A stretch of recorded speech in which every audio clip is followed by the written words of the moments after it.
Seigneur,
Seigneur, Dieu de gloire. Dieu de gloire. Transformez nous, Seigneur, Dieu de gloire.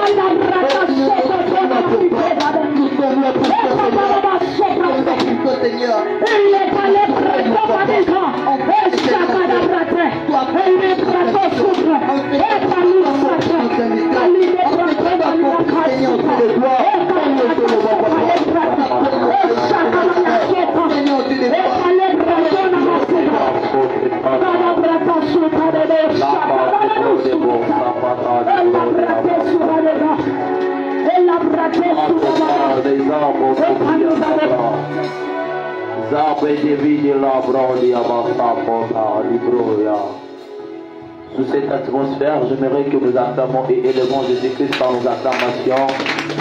Et toutes fois élevés par ces acclamations, alors que tu seras en train d'acclamer pour Jésus, que Christ soit élevé. Alors que tu seras en train de dire à Jésus qu'il s'élève et qu'il s'élève aussi dans ta vie. J'aimerais que tu prononces cet oracle dans ta bouche, que tu élèves Jésus-Christ, que tu le sois élevé à jamais et à jamais. Lui qui règne à jamais. Amen. Amen. Je suis dans la joie d'être encore une fois là devant vous pour notre 4e journée de l'école des prophètes. Nous sommes à notre avant-dernier jour pour clôturer également nos assises de l'école des prophètes que les Saint-Esprit lui-même avait organisé afin de réunir ceux qui sont appelés à apporter le mouvement du réveil en ces temps de la fin. Christ revient bientôt. Il n'y a pas l'avènement de Christ et il n'y aura pas l'avènement de Christ ou l'enlèvement sans que les acteurs de réveil élèvent l'Église de Dieu. Jésus-Christ ne reviendra jamais sans qu'il n'y ait pas des acteurs de réveil. C'est pour cela qu'il a été dit que dans les derniers jours, je répondrai de mon esprit. Sur toutes vos fils et vos filles prophétiseront. Avant l'avènement de Christ, il y a toujours des événements qui en suivent.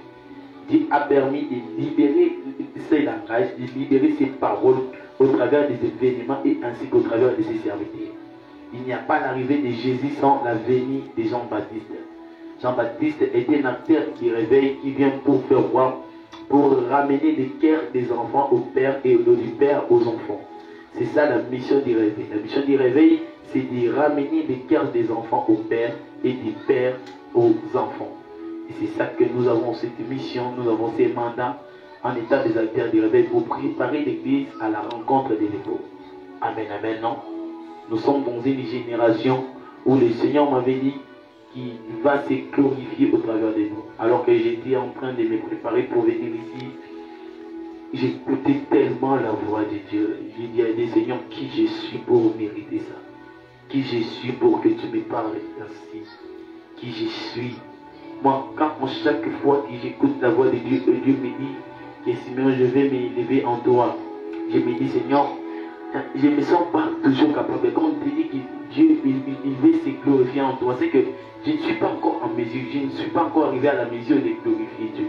C'est que tout ce que je fais ne le glorifie toujours pas. Je me dis, qu'est-ce que je dois encore faire? Qu'est-ce que je dois encore faire pour satisfaire l'Éternel? Je dis ça. Vraiment, j'aime mon Dieu. J'aime Dieu de tout mon cœur, de toute mon âme, de toute ma force. Je suis arrivé à une certaine dimension de ma vie auquel j'ai commencé à dire vanité des vanités, tout est vanité. Vanité des vanités, tout est vanité. Qui suis-je pour m'enorgueillir? Qui suis-je pour me vanter? Qui suis-je pour dire au monde que j'ai aussi? Qui suis-je pour dire au monde? Qui suis-je? Oh!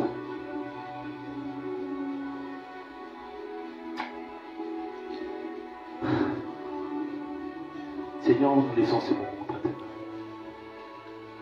Que ta main puissante soit avec nous. Conduis-nous sous ton esprit, sous ta puissance. Que l'esprit de la voyance, l'esprit de la parole, l'esprit de l'enseignement, de la prédication, de l'exhortation nous accompagne. Que je libère quelle celle qui est ta parole, remplie de la puissance, remplie de l'onction en ce lieu. Au nom de Jésus. Amen. amour profond. J'ai un amour profond pour Dieu. L'atmosphère qui a été libérée hier, je ne sais pas, j'arrive toujours à les sentir, même que je suis ici. Ils ont la même atmosphère qui a été libérée hier. Je les sentais que je suis ici. Et j'ai pris qu'il délocalise nos vies dans le nom de Jésus. J'ai pris qu'il localise nos vies dans le nom de Jésus. Lorsque Dieu s'adresse à une personne, lorsque Dieu te parle, ce n'est pas l'art du prophète, ce n'est pas l'exercice du prophète, mais c'est parce que Dieu veut libérer quelque chose dans ta vie. Il n'existe pas une parole prophétique sans une mission prophétique. Je le répète, il n'existe pas une parole prophétique sans une mission prophétique ou un but prophétique. Lorsque Dieu parle, c'est qu'il y a une mission qu'il veut accomplir, soit il y a quelque chose qu'il veut faire à la personne qui a libéré le message. Dieu ne parle pas en vain. Dieu n'est pas comme ton oncle qui te promet des choses et ne réalise pas. C'est ce que vous devez savoir. Quand Dieu parle, c'est que tel qu'il est là, d'abord, il te connaît et tout ce que tu avais prié, et tout les sacrifices que vous avez fait, il l'a créé. Et maintenant, il s'est décidé d'accomplir ce en quoi vous l'avez prié.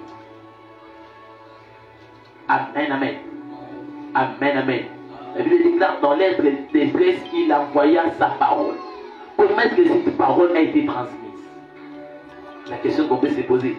La Bible déclare dans l'ère détresse, il n'envoya pas un don spirituel, mais il envoya sa parole. La question qu'on peut se poser, comment est-ce qu'il a envoyé sa parole? Quand il envoie sa parole, il envoie sa parole au travers de son messager. Notre Dieu, c'est comme un président. Lorsqu'il veut parler, il a aussi ce qu'on appelle des porte-paroles. Qui sont les porte-paroles de Dieu? Les paroles de Dieu, ce sont ce qu'on appelle des prophètes. Lorsqu'un prophète te parle de la part de Dieu, ce n'est pas qu'il veut faire une démonstration. Ce n'est pas parce qu'il veut te prouver qu'il voit aussi ou il connaît. Là, ce ne sont pas des voyants de Dieu ou des prophètes de Dieu. Un vrai prophète de Dieu est celui qui transmet la pensée de Dieu au peuple. Il trace le peuple dans le dessein de Dieu, dans le plan de Dieu. Parfois, une autre personne peut me dire, comment ça fait hier tu avais dit qui est prophétisable? Et directement, papa a levé sa main. C'est parce qu'il était prophétisable. Il a été déjà décrété que Dieu parle de lui hier. Et vous allez vous rendre compte que Badobélé Basagio n'a besoin de pas prophétiser pour n'avoir, mais c'est lui celle qui a levé la main. Pourquoi? C'est parce que Dieu vous avait dit non, il y a un homme, une personne d'abord que je dois parler. C'est ça. Est-ce que j'ai bien avancé? Et aujourd'hui, qui est prophétisable? Ah! Amen, amen. Acclamons tout pour Jésus. Ok. Amen, amen. Et je vais parler aujourd'hui, nous allons continuer notre enseignement. Nous étions en train de parler de 8 dimensions prophétiques. On s'est limité à la dimension des dons prophétiques, j'espère. Et maintenant, c'est ça, non? Nous sommes au troisième point. On n'a pas parlé des dons prophétiques. On a parlé de ça. On a parlé des yad à droit, non? Ok. Là, c'est la dernière dimension du prophétique, dans les dons prophétiques. Et quatrième dimension, dans les prophétiques, on a ce qu'on appelle maintenant les ministères prophétiques. Ici, c'est la base. Ici, c'est les centrales. Mais ce n'est pas la fin. Ok. Je vais vous démontrer cela avec des écritures appuis. Ephésiens chapitre 4, le verset 11, on nous explique concernant le ministère prophétique. Et il a fait des êtres comme apôtres, des autres comme des prophètes. On parle des comme des prophètes. Cela veut dire qu'il y a plusieurs types de prophètes, mais quand il dit, la Bible dit qu'il a fait des êtres comme des prophètes, cela veut dire que qui est prophète? Un prophète est celui qui est comme le vrai prophète. Hein? Je vous ai compliqué. Quand on parle de comme c'est la ressemblance, c'est la forme. c'est la ressemblance. Ça veut dire qu'il y a un original qui existe. Mais toi, tu es comme. C'est pour cela qu'il y a un prophète. Un prophète n'est pas celui qui parle, mais celui qui interprète. Celui qui interprète les parler de Dieu. Celui qui interprète n'est pas lui l'original. Il est juste un moyen par qui le message a été libéré. C'est pour cela que Dieu dira à Moïse, voici, je t'ai donné Aaron. Aaron sera ton prophète. Quand on parle de prophète, ça veut dire qu'il sera celui par qui il va transmettre tes messages au peuple. Mais il ne sera pas l'original, parce que l'original c'est toi Moïse. C'est ça la mission d'un prophète. Hormis exercer les dons de la prophétie, le ministère prophétique, quand on parle de ministère prophétique, c'est d'abord un mandat. C'est une mission. Quand je parle de mandat, je parle d'une mission. C'est un ministère. Le ministère parle d'une tâche qu'on effectue. Le ministère n'est pas seulement dans le cadre ministériel, dans le cadre ecclésiastique, que nous avons des ministères prophétiques, des ministères pastoral, doctoral, évangélique et d'autres. Quelqu'un qui exerce dans le protocole est aussi en train d'exercer le ministère. Quelqu'un qui est en train d'exercer dans la musique est aussi dans le ministère. Le ministère se définit comme étant une tâche que l'on effectue à chaque moment. Une tâche continue que tu effectues. Maintenant, vous devez savoir que dans l'église, Dieu a établi des pères qu'on appelle des pères ministères. Des pères ministères. Les pères ministères, ce sont des pères qui ont une tâche au sein du corps de Christ. Afin de perfectionner le corps de Christ. Afin d'amener l'église à la stature parfaite de Christ. Et c'est ça la mission d'un prophète. Le prophète n'est pas d'abord celui qui prophétise. Mais le prophète est d'abord celui qui a une mission particulière à accomplir. Vous devez vous rendre compte dans la Bible, Élie était un prophète. Mais il a opéré plus dans la puissance que dans le prophétique. Mais Moïse était un prophète aussi. Il a opéré plus dans la puissance que dans le prophétique. Mais Samuel était un prophète aussi. Mais Samuel a opéré plus dans le prophétique que dans les miracles. Ce n'est pas parce que tu es appelé à être un prophète que tu prophétiseras aussi. Dans le ministère prophétique, dans l'exercice prophétique, il y a un livre que j'ai écrit, s'appelle les 22 types de prophètes. Il y a de ces genres de prophètes qu'on appelle les prophètes thaumaturges. Ils ne voient pas, ils n'écoutent pas, mais ils opèrent dans les miracles. Ces miracles libèrent ce qu'on appelle des sons. Parce que vous devez vous rendre compte. Dans le domaine des miracles, on a ce qu'on appelle les signes et les miracles. Il y a une différence entre un signe ou un prodige. Un signe et un miracle. Les signes, c'est quoi? Dieu se permet en sorte qu'un miracle soit opérationnel pour qu'il libère un message. Je ne sais pas si nous avons compris. Il se peut qu'un miracle soit opérationnel. Il utilise des miracles. Il opère des prodiges. Par exemple, les 10 fléaux que Moïse avait offert, avait libérés en Égypte. Est-ce que c'était des miracles? Ce n'était pas des miracles. C'était des signes. À chaque chose qu'il faisait, il a libéré les ténèbres. Il a libéré l'armée de son terrain. Tout ce qu'il faisait, c'était juste pour annoncer à Pharaon qu'il doit libérer les enfants d'Israël.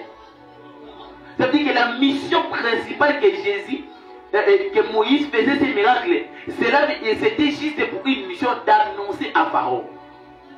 Quand il veut libérer son peuple, il utilise non des miracles, mais il utilise des signes. Parce que les miracles, c'est un don que tu reçois, que tu peux opérer avec ça à chaque moment. Mais un signe, ce n'est pas une chose que tu n'as jamais offert. Nous sommes à l'assemblée et je prie maintenant et l'argent commence à entrer dans vos téléphones. Au guide, si j'ai prié pour une personne, directement la main droite a commencé à s'élargir. Je ne sais pas si nous avons vu des vidéos. Là, c'est un signe.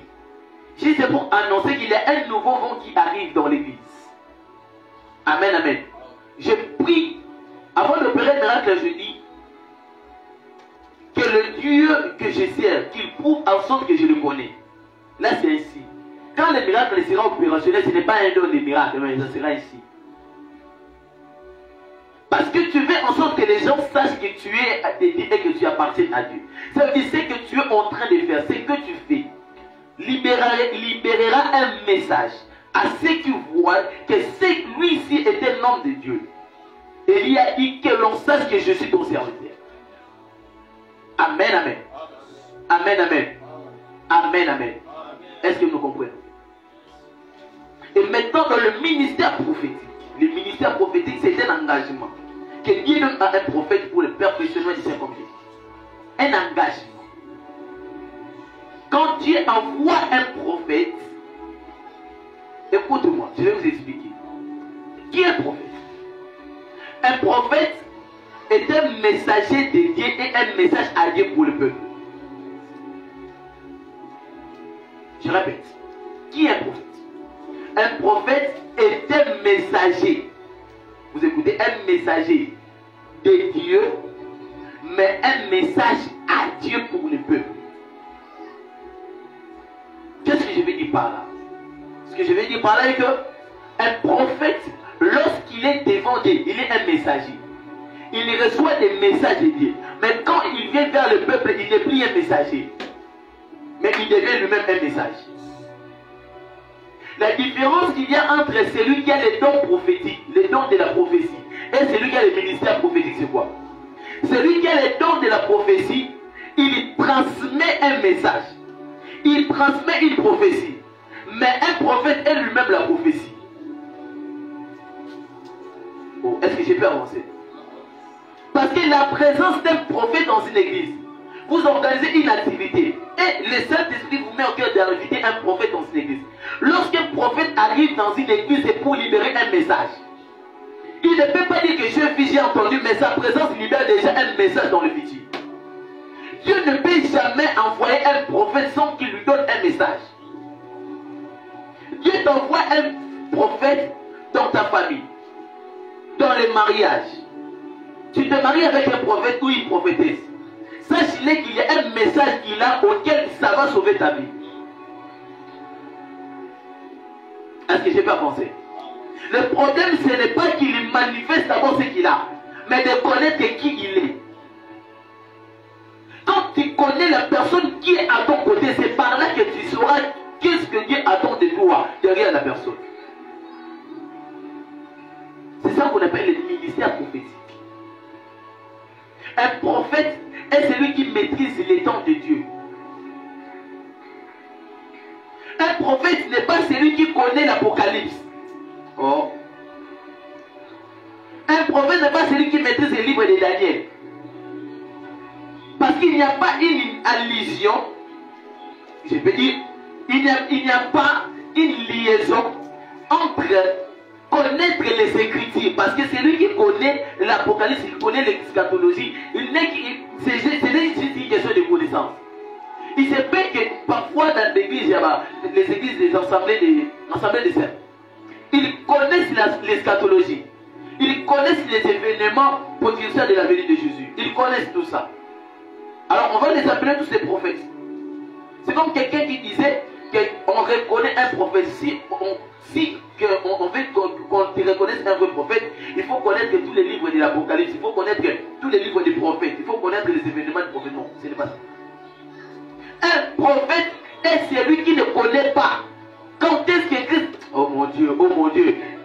Quels sont les événements qui marquent la venue de Jésus? Mais il est celui qui décortique les langages derrière chaque événement qui arrive. C'est ça un prophète. Il sait que dès qu'on a dit l'amour quand on dort et on se réveille, nous sommes arrivés dans un tel temps. Quand il y a une maladie dans le pays, il y a un événement qui se passe, il y a un pouvoir dans la place, c'est qu'il y a une langage de Dieu derrière ça. C'est ça un prophète. Un prophète est celui qui comprend le langage de Dieu là où Dieu n'a même pas parlé. Est-ce que j'ai pu avancer? Quelqu'un peut me dire autre bon amen? C'est ça qu'on appelle le ministère prophétique. Le ministère prophétique. Deuxièmement, et cinquièmement, la grâce prophétique. 5, c'est la grâce prophétique.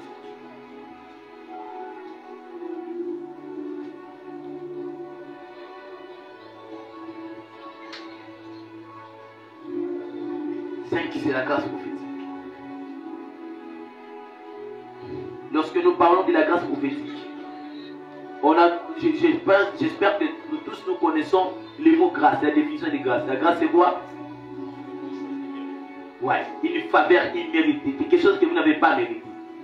Il y a une différence entre les dons de la prophétie et la grâce prophétique. Et la grâce de la prophétie. C'est des choses différentes. La Bible déclare dans le livre de 1 Corinthiens chapitre 12, il donne à chacun comme il veut. Vous voyez, le legue moutalini.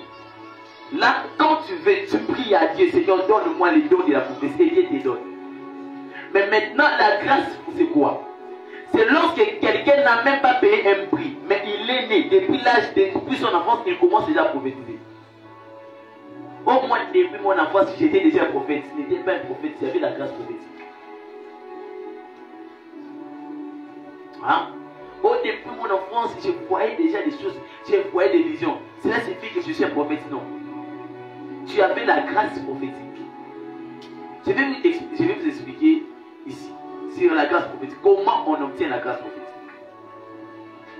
Dans le monde spirituel, dans le monde des dieux, Dieu a une armée, a un siège qu'on appelle la nuée des témoins. Je vais vous expliquer ça. C'est quoi la nuée des témoins que Paul avait dit? C'est un lieu auquel il y a trois étapes. Il y a 3 maisons